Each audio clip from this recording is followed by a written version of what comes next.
भगवान केशव बोले, भीम तुम्हें बहुत बड़ा अहंकार था कि मैं भी बलवान योद्धा हूं।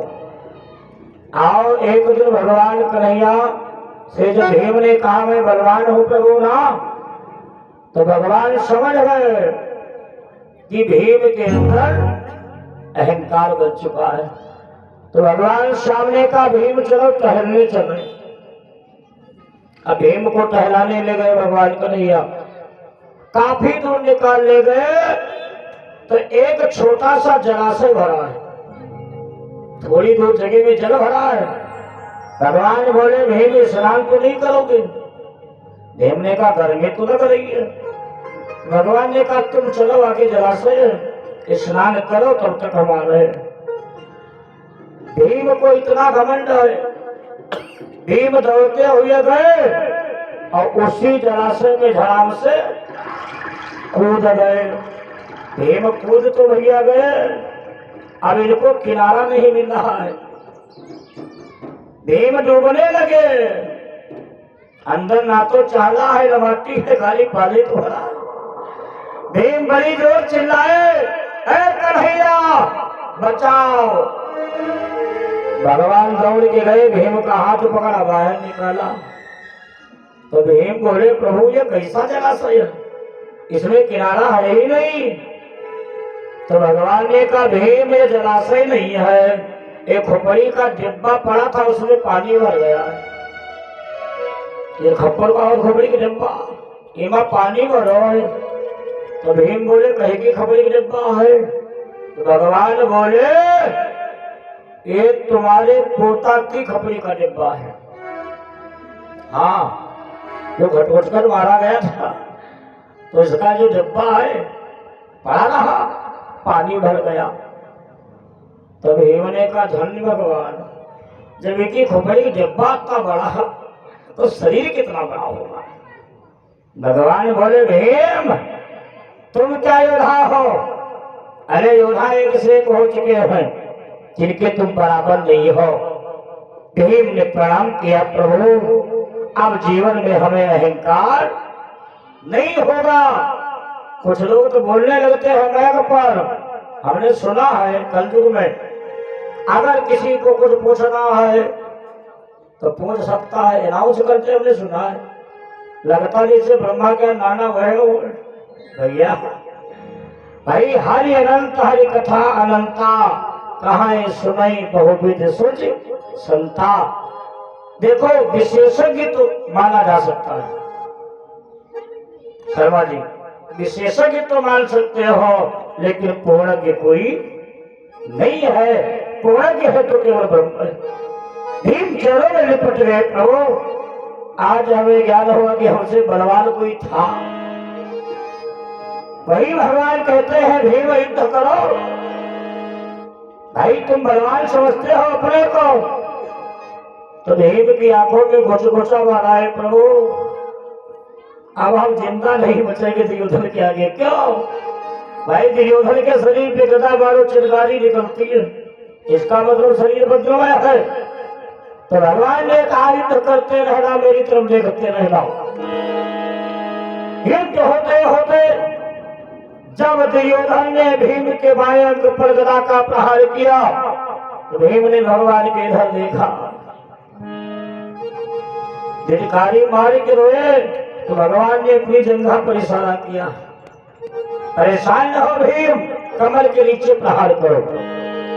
और जैसे ही सारा समझा कि किया समर में भीम ने कुरुपति पर आघात।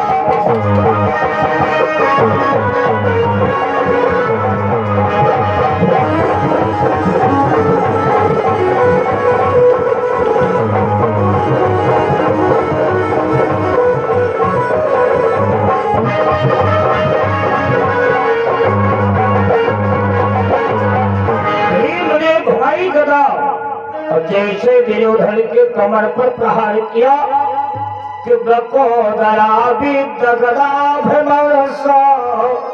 अभागन और उतर गई, दुर्योधन की जंघाएं टूट गई। नहीं हो गया। दुर्योधन हाथ जोड़ करके बोला, प्रभु महाभारत का नियम था कि कमर के नीचे कोई भी प्रहार नहीं करेगा। इतने में अर्जुन बोल उठे। अर्जुन ने कहा, किस नियम की बात करते हो भाई? महाभारत का नियम ये भी था कि रात के समय में कोई किसी के मकान में आग नहीं लगवाएगा। याद करो दुर्योधन कि लच्छाग्रह में परिवार सहित हम पांचों भाई लेते थे।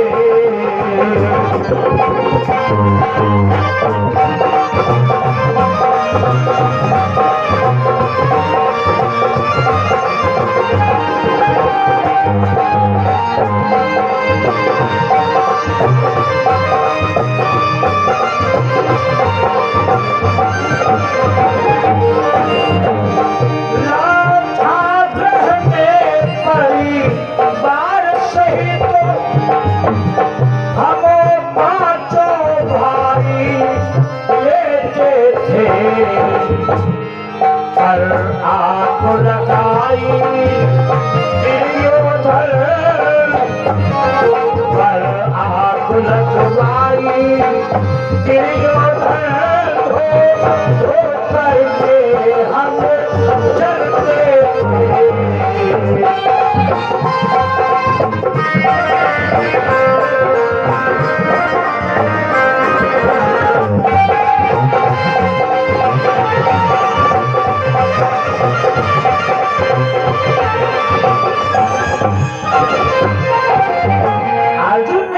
लक्षागृह में हम 5 भाई रुके थे ना मैया कुंती के साथ। अरे वो तो हमारी किस्मत थी जो हम बच गए थे।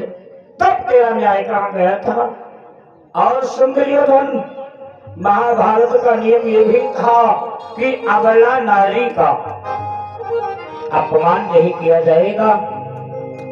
याद करो दुर्योधन, जब मेरी अर्धांगिनी द्रौपदी मासिक धर्मावस्था में थी, हाय दुर्योधन तूने दुशासन को भेजा था ना कि जाओ केश पकड़ करके घसीट लो, जबकि द्रौपदी ने बहुत कहा था मैं समाज में जाने के लायक नहीं हूं। क्या तू माना था? इतने नहीं, जब द्रौपदी सभा में आ गई थी तो सब लोग बैठे थे। क्या तब तुझे नियम नहीं याद आया था?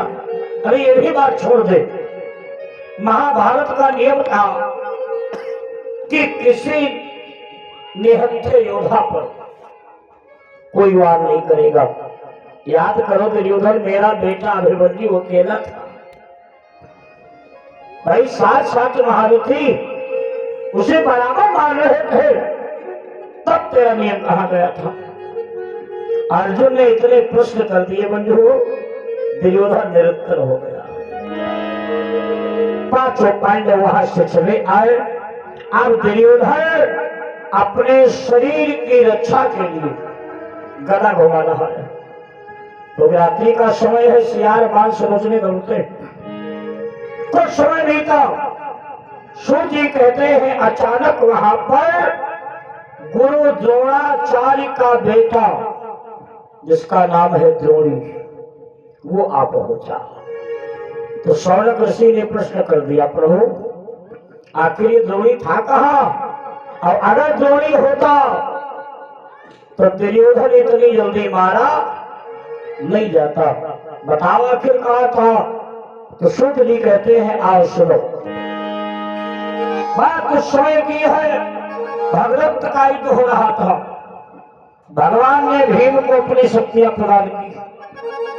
अब भीम हाथियों के पैर पकड़ के आकाश में फेंक रहे थे। अचानक द्रोणी सामने आ गया। भीम ने द्रोणी को रथ समेत उठाया और उत्तराखंड की तरफ फेंक दिया। अच्छा, द्रोणी है अमर, आज भी अमर।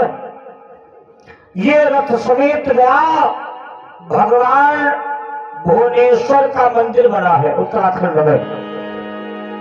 रथ ध्वस्त हो गया और द्रोणी अचेत हो गया कि भुवनेश्वर शंकर स्थाना और अमर हो त्यो नहीं क्या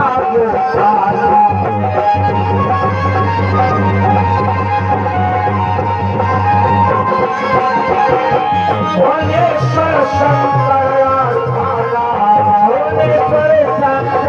स्थाना भुवनेश्वर शंकर स्थाना अमर हो त्यो नहीं क्या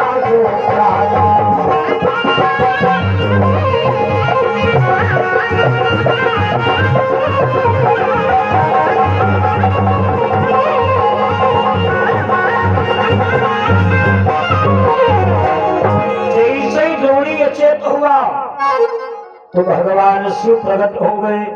वंश बोले शंकर भगवान की। भगवान शिव ने द्रोणी को पुनः चेतना अवस्था में लाए। द्रोणी ने प्रणाम किया, कहा प्रभु मेरा मित्र दुर्योधन समरांगण में अकेला गया होगा, भीम ने हमें यहाँ फेंक दिया, पता नहीं क्या हाल होगा दुर्योधन का। तो भगवान शिव बोले वहां पर जो होना था वो हो चुका है। मतलब इतने दिन द्रोणी बेहोश पड़ा रहा, ध्यान दीजिए। तो द्रोणी हाथ जोड़ के बोला मेरी अभिलाषा है अपने मित्र को देखने की। तो बोले बाबा ने कहा जाओ रास्ते में मिलेगा तुमको। अब द्रोणी घर से आ रहा है रात का समय और दुर्योधन के मुकुट में मणि लगी है और मणि में रात में प्रकाश होता है।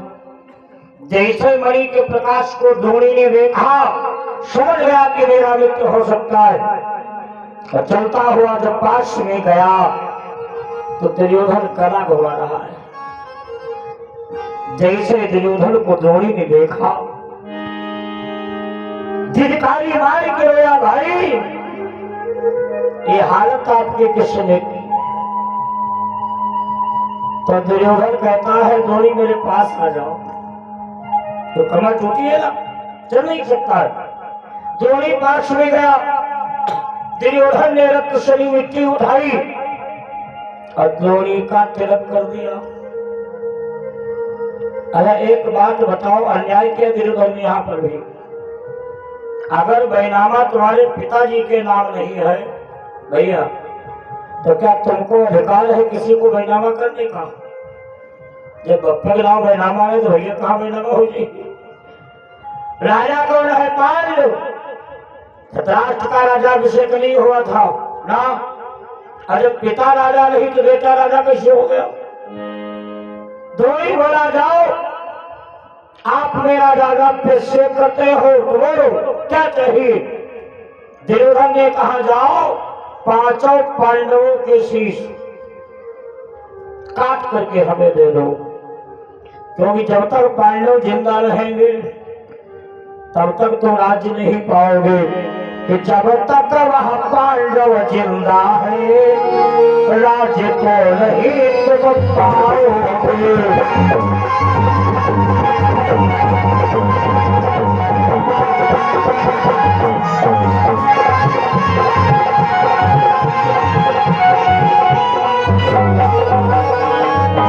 जब तक वह पांडव जिंदा है राज्य को नहीं तुम पाओगे। और जब पांडव मार गिराओगे, पांडव मार गिराओगे, जब पांडव मार गिराओगे तब ही राजा बन पाओगे।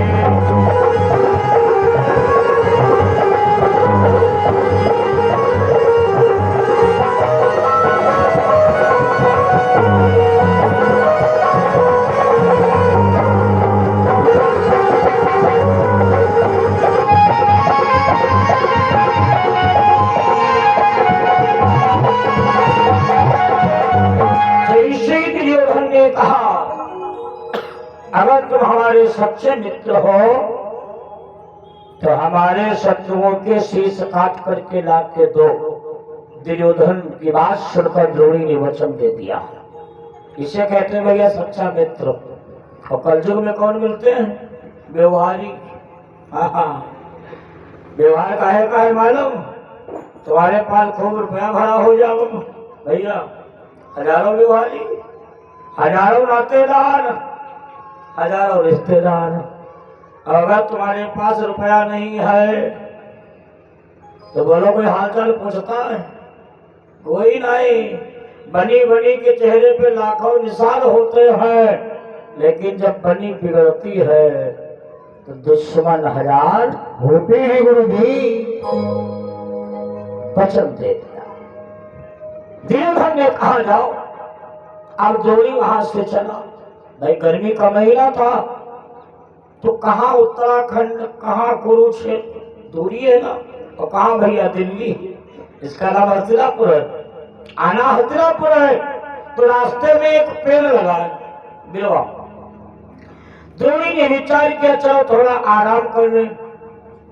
जैसे द्रोणी पेड़ के नीचे लेटा तो मधुर मधुर हवा चल रही थी, द्रोणी को नींद आ गई। और जब नींद आई तो उसी पेड़ पर काफी कागा रहते हैं, कौवा। अचानक एक चमगादड़ आ गया, और जैसे चमगादड़ आया तो कागाओं के पंख नोच नोच कर नीचे फेंकने लगा। द्रोणी की नींद टूट गई। इसने विचार किया, वाह, जब जात की चिड़ैया अपना बदला रात में चुका सकती है तो हम तो योद्धा है, चलो। इधर से द्रोणी चला और उधर भगवान केशव ने भोले बाबा का वाहन किया। कहा? हस्तिनापुर नगर में। जैसे ही भगवान शिव आई, बोले बताओ कृष्ण क्यों बुलाया? तो भगवान कन्हैया कहते हैं एक छोटा सा काम है। भोले बाबा ने कहा जल्दी बताओ। तो भगवान कृष्ण बोले ये जो मेन गेट है हस्तिनापुर का, इसकी चौकीदारी करनी है। मैं थोड़ा काम से जा रहा हूँ बाहर, पांडवों को लेकर के चौकीदारी करनी। भोले बाबा ने कहा चौकीदारी क्या है? अरे और कोई बड़ा काम हो बताओ। कन्हैया ने कहा नहीं, बस केवल 4 घंटे की बात है, 4 घंटे रहते बची। भोले बाबा को चौकीदार बना दिया और स्वयं पांडवों को रथ में बिठाला, क्योंकि वचन दिया है कन्हैया ने जब तक मैं मौजूद हूँ बाल बाका होने नहीं दूंगा। कि करो सदा तिनकी रखवारी और जिन बालक राखे महातारी।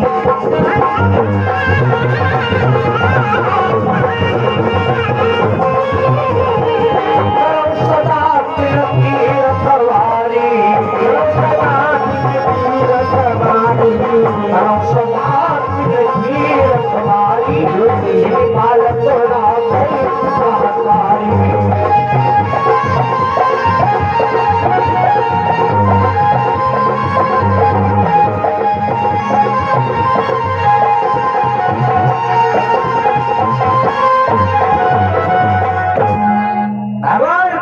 पांडवों को लेकर के चले गए। अब इधर भोले बाबा चौकीदार बने खड़े हैं गेट पर। रात का समय है, द्रोणी के अंदर इतना क्रोध भरा है बंधुओं, कभी लिखता है जब ज्यादा गुस्सा आता है दिखाई नहीं देता है। द्रोणी आया, उसने दूर से देखा, विचार किया लगता कोई बलवान योद्धा खड़ा द्वार पर है। हाँ, द्रोणी ने कंधे से उतारा धनुष कि देखा तो सन्मुख योद्धा है। तो द्रोणी ने फौरन वार किया।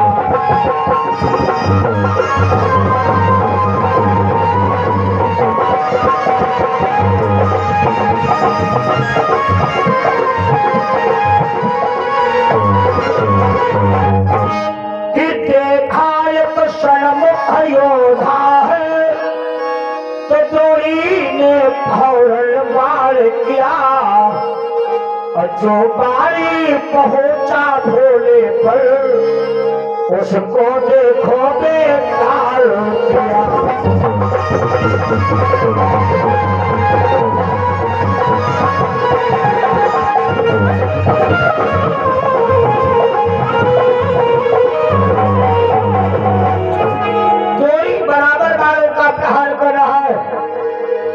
लेकिन जो बाहर जाता है शिव जी को प्रणाम करके नीचे गिर जाता है कि ऐसे सर द्रोणी ने मारे, उठा नहीं रखा अपनी कसर में, ऐसे सर द्रोणी ने मारे, महादेव ने तुरंत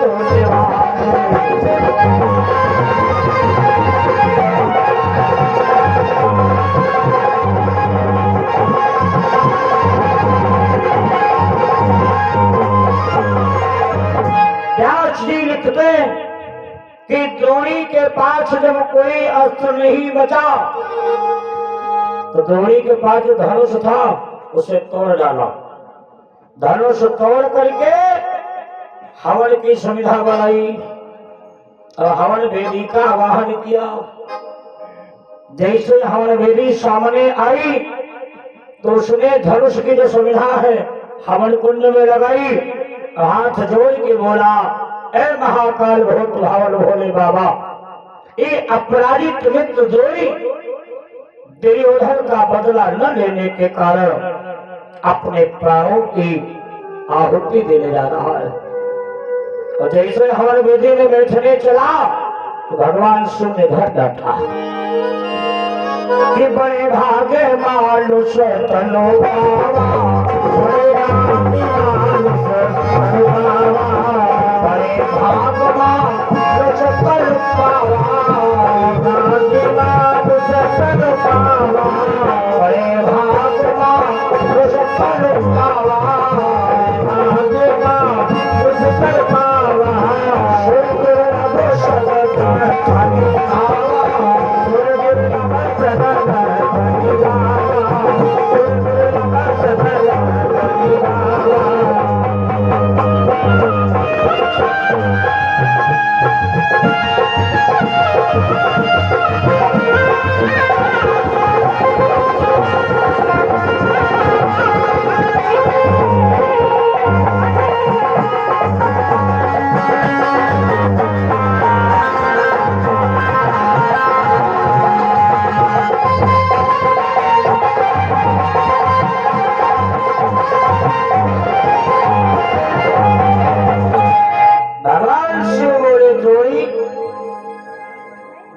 मनुष्य का भाग्य से जन्म मिलता है।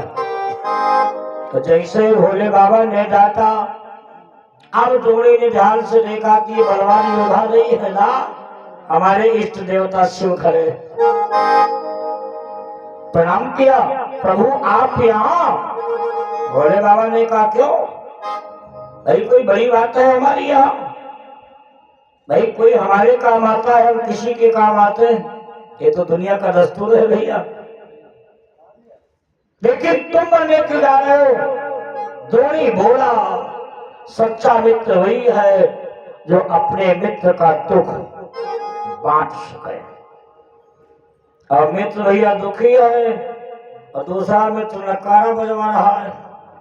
तो कवि ने लिखा है कि जेन मित्र दुख होई दुखारी, जय जय सिया राम, बिना मित्र दुख होई दुखारी, जय हो सिया राम, बिना मित्र दुख होई दुखारी, बिना मित्र दुख होई दुखारी, नहीं बिनो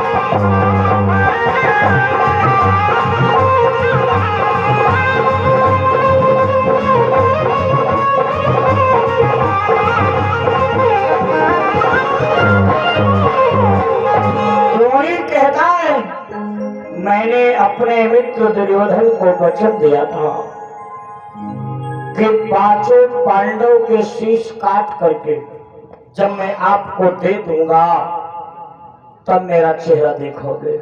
ए बोले मैं अपना वचन नहीं पूरा कर पाया इसलिए मरना चाहता हूं, भाई मित्र को मुंह क्या दिखाऊंगा। तो भोले बाबा बोले आराम से वचन पूरा करो। तो द्रोणी ने कहा हमारे पास कोई ना तो बाण बचा है न धनुष बचा है, कैसे बदला पूरा करें।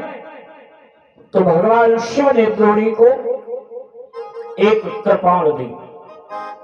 अब कृपाण देने के बाद बोले सुनो, हमको छोड़ करके बाकी तेरे सामने जो भी आएगा वो निश्चित मारा जाएगा।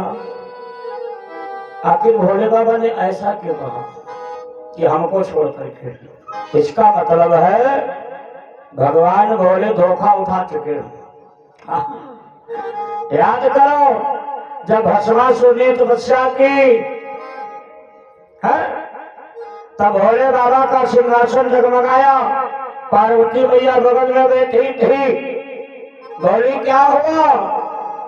तो शिव बोले मेरा परम भक्त जिसका नाम है भस्मासुर तपस्या कर रहा है, हमें वरदान देने जाना पड़ेगा।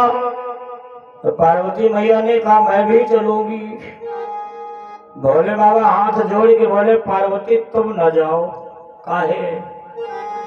तुम जब जब हमारे साथ गई हो कोई न कोई घटना जरूर घटी है। तो बात सत्य है भैया, इतने लोग बैठे हो, अकेले रोज निकलो रोड पर 10 चक्कर हो सके तो कोई राम नाम करे, एक दिन 2 जने निकल पड़ो आगे पीछे। तो जी का नहीं हो बोले दादा 5 हुई का बहुजी संगम है का मुझे जरूर बोलेगा। शिव जी ने कहा तुम न जाओ, लेकिन पार्वती कहाँ मानने वाली? गोस्वामी बाबा लिखते हैं धरती पर नहीं तीनों लोक में भैया अगर कोई भी देवता हो चाहे पुरुष हो, ऐसा कौन है जो अपनी नारी से विवश नहीं हुआ? बोलो कि नारी विवश नर सकल गोसाई और नट नाचई मरकट की रानी।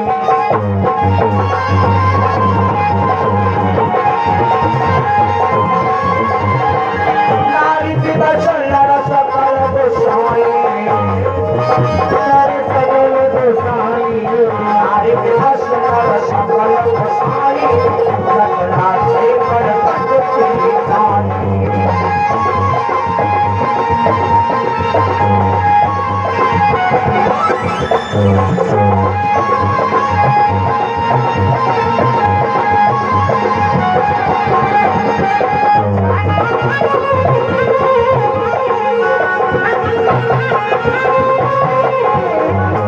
गोस्वामी बाबा लिखते हैं कि नार विवश नर सकल गोसाई।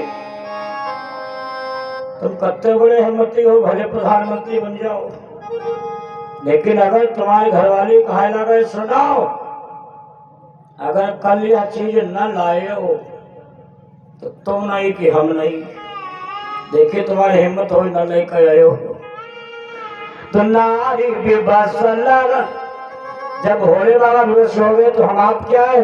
कहा ठीक है चलो। अब भोले बाबा पार्वती मैया के साथ कहाँ पहुंचे? जहाँ भस्मासुर तपस्या कर रहा है। गई आवाज लगाई कि हे भक्त मांग, हे पीर मांग, जो मांगेगा सो पाएगा।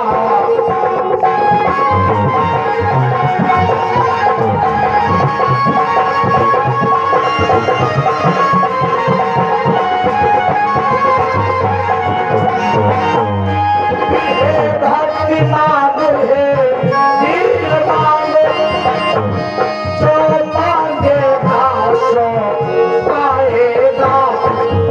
और मेरी प्रसन्नता के बदले, मेरी प्रसन्नता के बदले, मेरी प्रसन्नता के चले तो भी प्रसन्न हो जाएगा।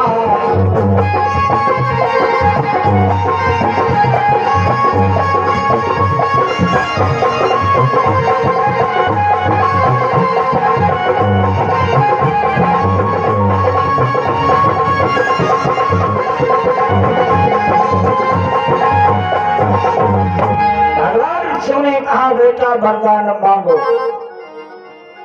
तो जैसे कहा वरदान मांगो तो भस्मासुर ने आंखें खोली और जैसे आंखें खोली तो सामने कौन दिखाई पड़ा? माता पार्वती। और पार्वती मैया इतनी सुंदर है भैया, आज भी कुछ लोग धरती पर सुंदर हैं, अगर उनका देख ले तो आत्मा खुश हो जाती। और कुछ लोग इतने सुंदर हैं, अगर देख लो तो अति गुस्सा लागत है भगवान, या तो इनका हम मार दे या हम ये बात है। तो मैया पार्वती बहुत सुंदर है कि सोहला वाला तन सुंदर सारी और जगत जननी अतुलित छवि भारी। भस्मासुर शिव जी को नहीं देख रहा है ना पार्वती जी को देख रहा है। 1 घंटा बीत गए, 2 घंटा बीत गए। कुछ लोग आदत से मजबूर आ जाओ है, अगर कोई नीक दिखाई जाए पड़के नहीं मारते, मार भाटर भाटर चितवे जुटे। भगवान शिव ने कहा भस्मासुर चौका। हाँ प्रभु। भोले ने कहा तुम्हारी बुद्धि खराब, 2 घंटे से हम सामने खड़े, तुम्हारे वरदान मांगो वरदान मांगो, तो तुम उधर क्या देख रहे हो? तो भस्मासुर बोला क्या ये जो सुंदर स्त्री खड़ी है आपके संग आई है? भोले बाबा ने कहा तुमसे मतलब भाई वरदान मांगो हम जाए।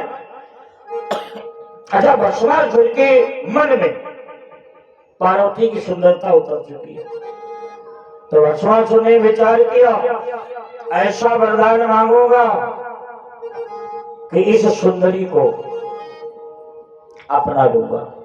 भस्मासुर बोला प्रभु हमें ऐसा वरदान दो जिसके ऊपर हम दाहिना हाथ रख दे वो भस्म हो जाए। भोले तो भैया भोले, इनका एक नाम है आशुतोष, ध्यान दीजिएगा कि आशुतोष तुम अवधार डाली आरती हरा हो दीन चलो जानी। आशुतोष उसे कहते हैं जो वरदान देने के समय ये भूल जाए कौन बढ़िया बात है कौन खराब बात है। भस्मासुर ने जैसे कहा जिसके ऊपर हम दाहिना हाथ रख दे भस्म हो जाए, भोले बाबा ने कहा तथास्तु। अब तो वरदान मिल गया। भोले बाबा बोले बेटा अब जाए। भस्मासुर ने कहा रुको, ये जो वरदान आपने दिया हमें है हम कैसे मान ले साँच है कि झूठ? तो भोले बाबा बोले परीक्षा लेकर देख लो। अच्छा भस्मासुर की नीयत पहले से खराब है पार्वती पर, ध्यान दीजिएगा। तो भस्मासुर सोचने लगा जब तक ये बुढ़ावा जिंदा है कौन शिव जी तब तक ये नहीं मिलेगी। भस्मासुर ने कहा सुनो प्रभु आप ही आगे बढ़ो और हम ढूंढने किसे जाए?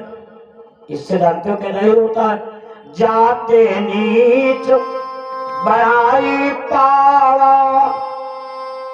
अगर कोई गरीबी मर रहा हो तो तनिक सहारा दे दो और उमस जाए माता लोग, तुमका जिंदगी में उमस नहीं दियो। ये पहचान है नीचता की। द्रोणी उसी पर वो भस्मासुर उसी पर ऊपर आया, भोले से कहा आगे बढ़ाओ। तो जैसे हाथ बढ़ाया शिव जी ने कहा बहुत ठीक खूब वरदान दिया। अब भाई भागना पड़ा, वरदान दिए बैठे। भस्मासुर ने पीछा किया, भोले बाबा भागते जा रहे, आगे आगे भोला भागे पीछे पीछे भस्मा, आगे आगे भोला भागे पीछे पीछे भस्मा, भोला और भस्मा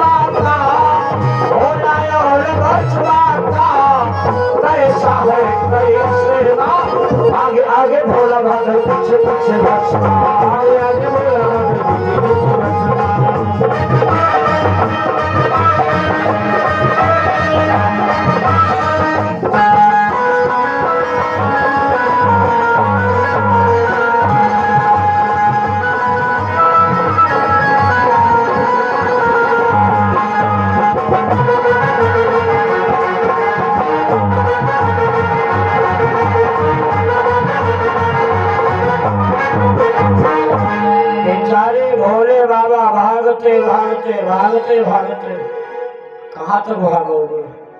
हाफने लगे। आगे एक पहाड़ की गुफा बनी। उमा भैया मोहरा एक कोई भोले बाबा गए, झंड घुस गए अंदर। और जब अंदर पहुंचे तो ये कोई दरवाजा सोचा लगे तब नहीं, अब बढ़िया बनो दरवाजा ये कोई भस्मा सुना रहा होगा, जाएंगे कहाँ? इधर ब्रह्मा जी ने भगवान विष्णु से कहा, प्रभु मामला गड़बड़ का है, हम 3 भाई हैं, ब्रह्मा विष्णु शंकर, और हमें लगता है एक भाई आज कम हो जाएगा। भगवान नारायण बोले होगा क्या? ब्रह्मा जी ने कहा धरती पर देखो, भागधारी बच्ची भगवान भाग रहे, भक्त लगदाए रहो। जैसे शिव जी को देखा, भगवान विष्णु ने कहा, सुनो, बिना बेचारे जो करे सो पाछे पछताई, और काम बिगाड़े आपनो जग में होई हसाई। भगवान नारायण ने का वरदान देने के पहले सोचना चाहिए था। ब्रह्मा जी ने कहा कैसे इनको बचाओ, नहीं तो मामला खतरे में। तो भगवान ने सोचा आखिर ये भस्मासुर शिव जी को खदेड़ क्यों रहा, भाई क्यों पीछा कर रहा है, पहले पता लगाओ। जब तक कारण का पता नहीं लगाओगे कार्य नहीं होगा। तो जैसे ही पता लगाया तो भगवान विष्णु समझ गए कि पार्वती जी को पाने के लिए, हाँ भैया ये माया बड़ी है जी, कहा 302 हो जाए, 307 हो जाए, नीले ड्रम चली गए, नहीं चलो काट काट भर दिए गए। भगवान समझ गए कि मामला एक नारी का है। तो भगवान ने इतना सुंदर स्वरूप बनाया नारी का, जैसे पार्वती मैया सुंदर है उनसे 1000 गुना ज्यादा सुंदर भेष बनाया। और जिस रास्ते से भस्मासुर भागता आ रहा है, रास्ते में प्रकट हो गए कि प्रभु जी बन के लड़ से लारी, करके 16 श्रृंगार, साड़ी पहने लगाए हथेली माथे पर, प्रभु जी बन के लड़ से लारी, करके 16 श्रृंगार, साड़ी पहने लगाए हथेली माथे पर, प्रभु जी बन के लड़ से लारी।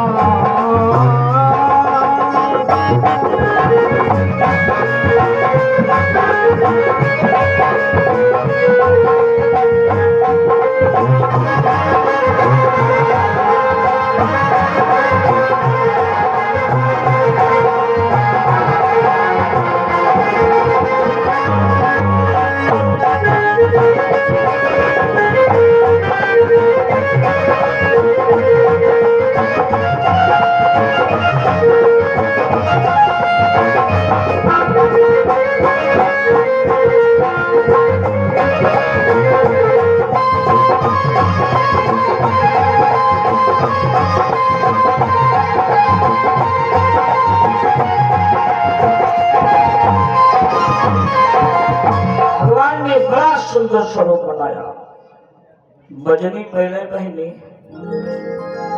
और जैसे भगवान भस्मासुर के रास्ते में पहुंचे, भाई जिनके अधर मधुर है, जिनका बदन मधुर है, जिनके नेत्र मधुर है, तो जहां भस्मासुर ने देखा का वो लोग के पीछे बेकार हम पड़े, उनसे ज्यादा तो सुंदर यही है। भस्मासुर पहुंच गया, देखा अंधे 3 प्रकार के होते हैं भैया, एक जन्मांध जन्म से अंधेरा, और एक होते मदांध धन में अंधा, एक हो कामांध, ये तीनों या कहीं नहीं निमावत है। कामांध भी उसे नहीं दिखाई देता, कुछ खाली क्या दिखाई देता, सुंदरी। हाँ अजवार से पहुंच गया, ए देवी जी क्या मेरे साथ विवाह करोगी? तो भगवान बोले बुद्धि खराब, मैं तुम्हारे साथ?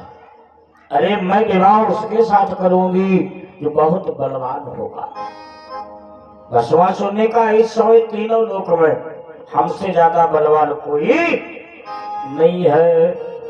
भगवान ने कहा एक बात और, मैं विवाह उसके साथ करूंगी जो बढ़िया डांस कर लेता होगा।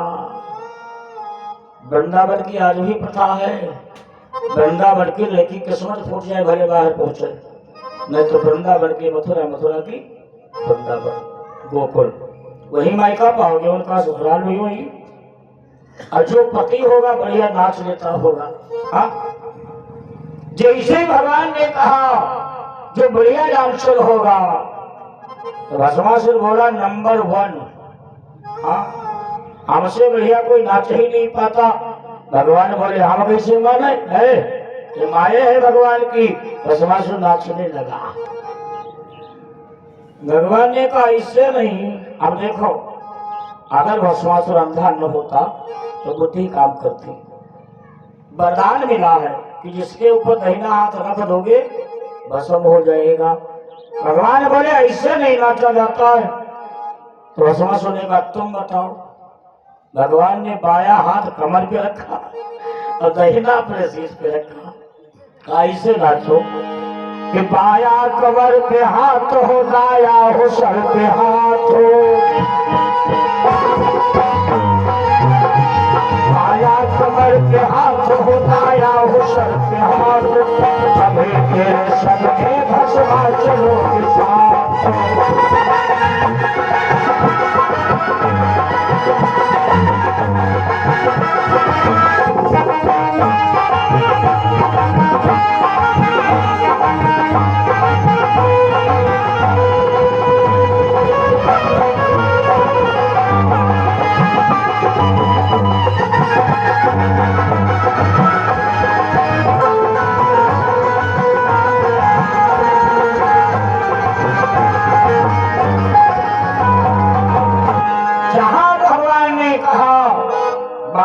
कमर पे रखो, दहिना खोपड़ी पे रखो, भस्मासुर भूल गया।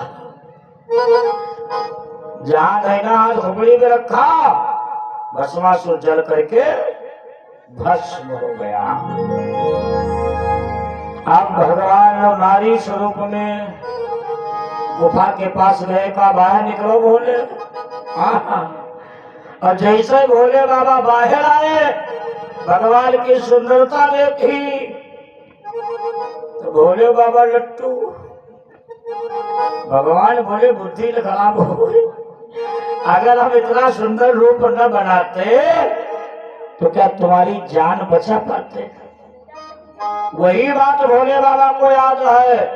वरदान तो दे दिया लेकिन कहा हमको छोड़ करके जो तेरे सामने आएगा कि वरदान तुझे मैं देता हूँ, निश्चय मारा जाएगा।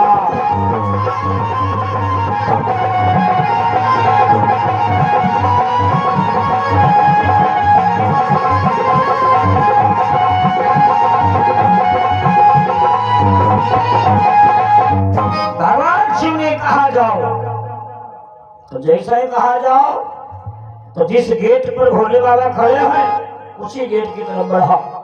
भोले बाबा ने कहा रुक जाओ, इस गेट का मैं चौकीदार हूं, तो चौकीदार की जिम्मेदारी है कि गेट से न जाने दे।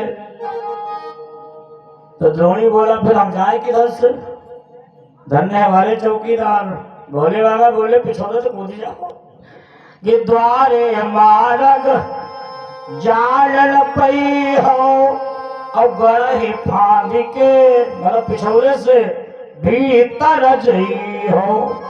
द्रोणी पिछवाड़े से पहुंचा कहा जहाँ पांडवों के 5 पुत्र लेटे।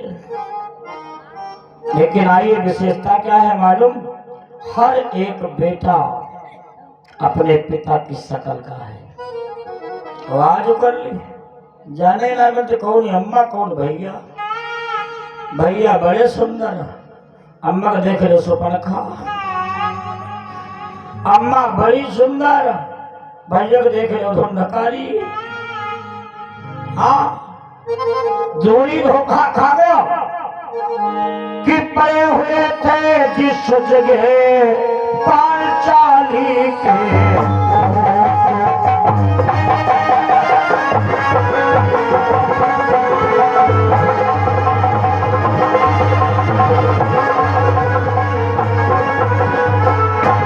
कि पड़े हुए थे जिस जगह पांचाली के पूत, जा पहुंचा जोड़ी वही बढ़कर यमकार।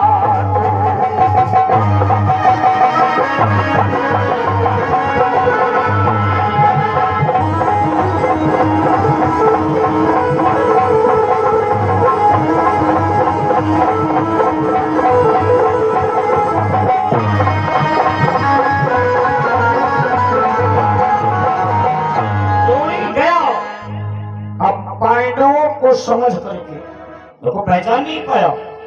उसने सोचा पांचों पांडव सो रहे, पांचों पांडवों को समझ करके उनके शीश काट डाले।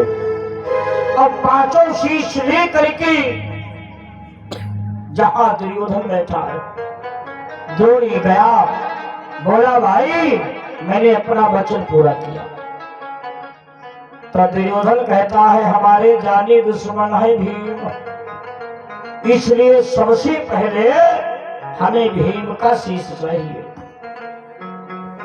अब भीम का बेटा कौन था? सुत सोम, जो पिता की शक्ल का। भीम का शीश समझ करके जैसे दुर्योधन के हाथ में दिया, ऐ बंधुओं, दुर्योधन क्रोध से भरा था, शीश को धर के हाथों से दबा दिया। जैसे शीश दबाया, जैसे कच्ची ककड़ी फूटती है, शीश बिखर गया। और दुर्योधन को भी वरदान है, जब सुख और दुख दोनों आगे पीछे आएंगे तो मर जाएगा। ये सब भैया वरदानी थे। जब दुर्योधन ने सुना दुश्मन मारे गए तो बड़ा खुश हुआ, सुख मिला। और जब शीश फूटा तब दुर्योधन दुखी हो गया। दुर्योधन बोला एक बात बताओ, मेरी दुश्मनी उन पांचों पांडवों से थी या इन मासूम बच्चों से थी? ए भाई द्रोणी, मेरे परिवार में कोई दीपक जलाने वाला नहीं बचा है, लेकिन हाय तूने मेरे पांडवों के भी परिवार को समाप्त कर दिया। ये भीम का शीश नहीं है,